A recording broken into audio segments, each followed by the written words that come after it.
அஸ்ஸலாமு அலைக்கும் வரஹ்மத்துல்லாஹி வபரகாத்துஹு. மனித நேசத்தின் உச்சம்.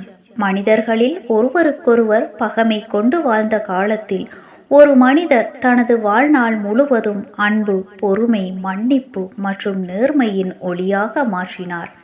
அவர் மீது கல்லும் வீசப்பட்டது, குப்பையும் கொட்டப்பட்டது. ஆனால் அவர் மனதில் ஒரே ஆசை, அவர்கள் எல்லோரும் நேர்வழி பெற வேண்டும்.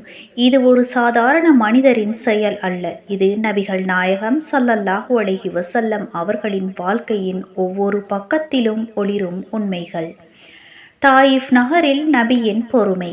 நபிகள் நாயகம் ஸல்லல்லாஹு அலைஹி வஸல்லம் அவர்கள் தாயிஃப் நகருக்கு சென்றபோது மக்கள் அவரை ஏற்கவில்லை. அவர்கள் அவரை கல்லால் தாக்கினர். அவருடைய கால்கள் காயமடைந்தன. அந்த நேரத்தில் ஜிப்ரீல் அலைஹிஸ்ஸலாம் அவர்கள் வந்து, நீங்கள் விரும்பினால் இந்த நகரத்தை 2 மலைகளால் நசுக்கிவிடலாம் என்று கூறினார்.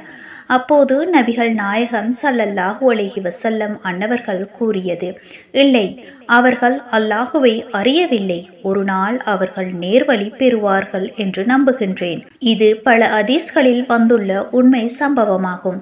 இந்த சம்பவம் நபியின் பொறுமையையும் மனித நேசமும் இறைவன் மீது கொண்ட நம்பிக்கையையும் காட்டுகின்றதல்லவா? இந்த சம்பவம் நமக்கு ஒரு முக்கியமான பாடம் அளிக்கின்றது.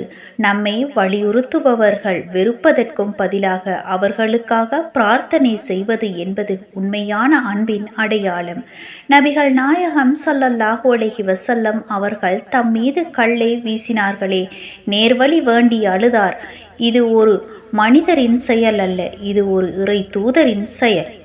நாம் அவரை பின்பற்ற விரும்பினால் அவருடைய பொறுமையையும் மன்னிப்பையும் அன்பையும் நம் வாழ்க்கையில் பிரதிபலிக்க வைக்க வேண்டும். ஏனென்றால் அவர் கூறியது போல், நீங்கள் அனைவரும் நேர்வழி பெற வேண்டும், நான் உங்கள் மீது அல்லாஹுவின் அருளையே விரும்புகின்றேன் என்றார்கள். வஸ்ஸலாம்.